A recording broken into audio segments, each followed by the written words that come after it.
1절입니다. 모세의 당부가 되겠습니다. 유언이고 명령이자 간절한 소망입니다. 자신이 대언했던 하나님의 모든 명령이죠. 명령. 규례, 법도, 율법을 지켜 행하라.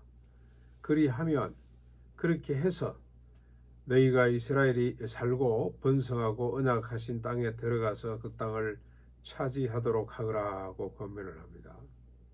2절에는 모세가 광야 40년의 역사의 의미를 설명을 합니다. 해석을 하는 거죠.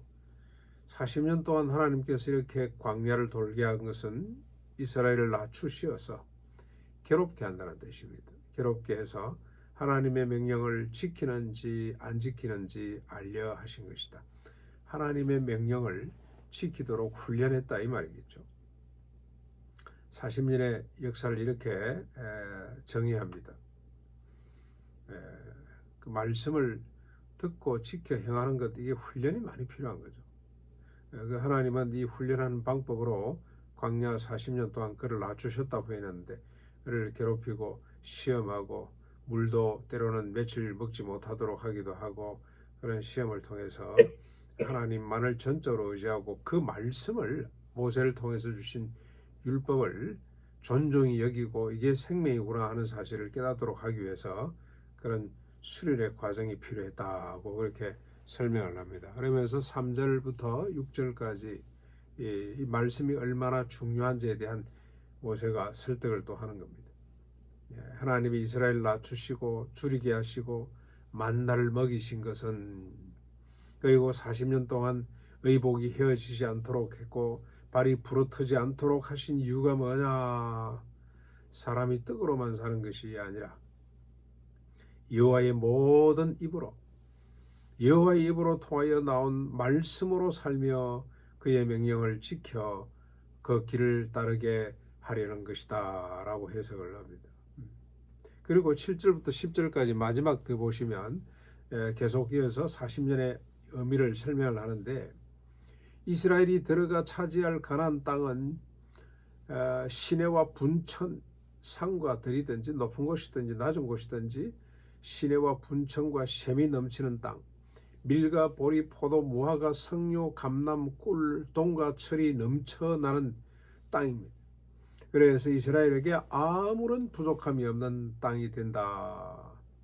너희들 입장에서는 배불리 먹고 여호와를 찬양하면 되는데 이건 뭘 의미하는 것이냐?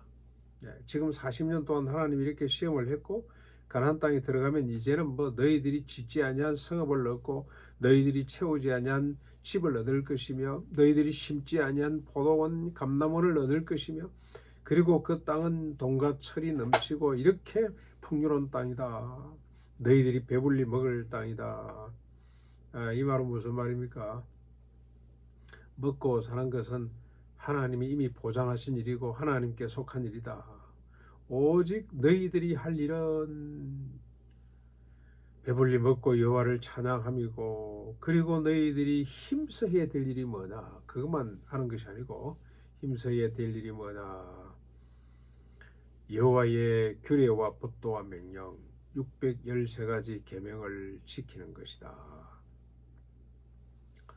그래서 열국이 복을 받도록 너희를 중심으로 해서 1차적으로 너희들이 먼저 복을 받고, 그리고 너희 주변에 있는 나라들이 너희들에게 찾아와서 야, 저들이 갖고 있는 것이 그게 진리구나, 하나님 말씀이 지혜구나. 그래서 열국이 하나님을 경외하고 하나님을 섬기고 생육하고 번성해서 땅에 충만해지는 아름다운 역사를 새롭게 시작하는 것이 너희들의 소명이다.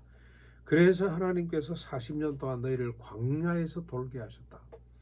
광야에서 너희들이 굶었냐? 너희 조상들도 먹지 못했던 만나를 먹지 않았냐? 옷이 헤어졌더냐? 발이 부러졌더냐? 그런 적이 없지. 뭘 말하냐? 하나님이 너희와 함께 계시고 먹고 사는 것 책임져 주시니 너희들이 들어가서 할 일은 하나님 말씀을 펼치는 것이다. 그래서 하나님 말씀이 얼마나 소중한 것인지, 그래서 다시는 홍해를 갈라뜨릴 이유가 없죠. 다시는 만나를 내릴 이유도 없습니다. 뭐 먹을 것이 풍족하니까 그러기도 합니다만은 홍해를 100번 갈라뜨리는 것보다도 훨씬 더 귀한 하나님의 계명 한 구절, 지게석을 옮기지 말거라. 이건 어느 철학도 어느 역사도 어느 종교도 만들어내지 못했던 위대한 하나님의 지혜입니다.